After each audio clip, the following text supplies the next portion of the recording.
as a college writing major, we never really had many debates in class. Most of our time was spent critiquing each other's work. And to be honest, there was definitely no glow and grow section. It was all grow. And even then, we were such a solitary group that we never really had debates outside of class. When we did, they tended to be of things like, well, how do you know when you've made it as a writer? Or how do you determine whether or not a piece of fiction is good or bad? It wasn't until later, after I had graduated, that I started having some more discussions about literature with friends. And one of the conversations that we had that was exceedingly heated and was surprising to me was whether or not comic books could be considered as literature.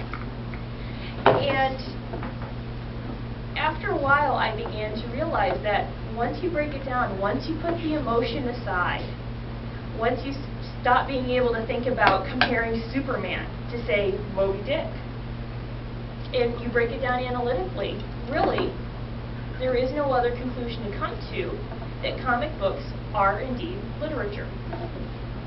Now, comic books are a form of a new genre, which is called the graphic novel. A graphic novel is defined as being a piece that has a beginning, a middle, and an end, and it is a singular piece. That is, it is not part of a single series, or it's not part of a series, excuse me. The comic book genre, however, obviously is a single story that is contained within a general arc. And there's a lot of controversy over this particular term, because none of the other genres have that type of definition that say, no, you have to stay within a single story. Any other genre extends out. How many of us grew up reading the Nancy Drew or the Hardy Boys series? How many of us, as adults, have read the Dan Brown novels with the central character of Robert Landon, or the James Patterson books with the Max Bennett or Alex Cross characters, or even the Sherlock Holmes books written by Sir Arthur Conan Doyle? Another thing that makes comic books great literature is the fact that they are able to convey thoughts and ideas in ways that normal literature cannot, simply because of the fact that they use the graphics. As a result, you are able to see the looks on everyone's faces. You don't have to try to think about it. You can see the look of triumph in the hero's stance as he defeats the supervillain. You can see the look of anguish in the villain's face as he's defeated. You can see the look of adoration on the love interest who wears his or her heart on their sleeve. Comic books also lend themselves so well to action in ways that conventional literature will never match. Anyone who has ever tried to write a creative story that involves action knows how difficult this can be. It is almost as difficult as it is to write an intimate love scene, but that's a topic for another speech.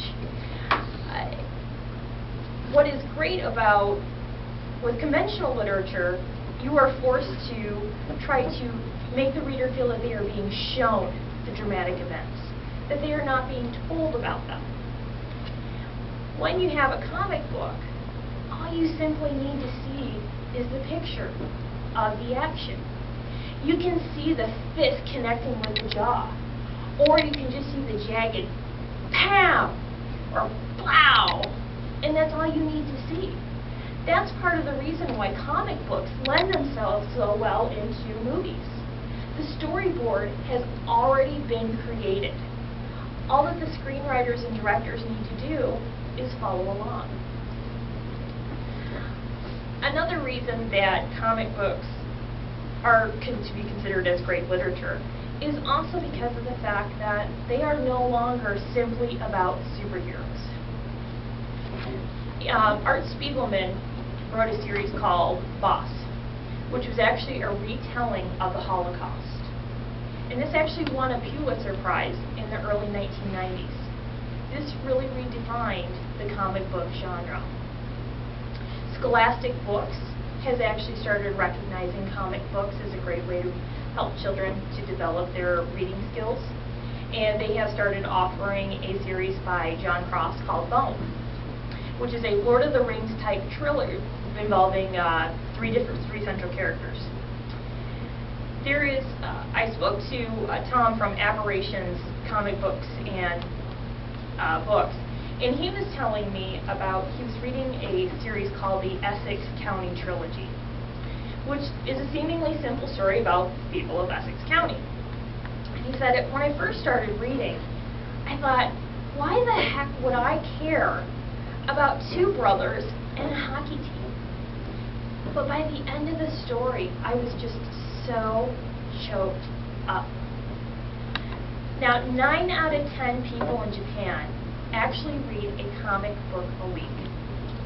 If you think about it, that means that there have to be so many different subjects, so many different genres, that it just blows your mind that for 90% of the population to read something, there has to be a great variety. This is something that is now beginning to carry over into the English-speaking countries. So, when you break it down, it is obvious to see that comic books have to be considered as literature. They are simply a different form of the graphic novel. And when you break it down really and look at it, it's simply just a different way to tell the story. Thank you very much.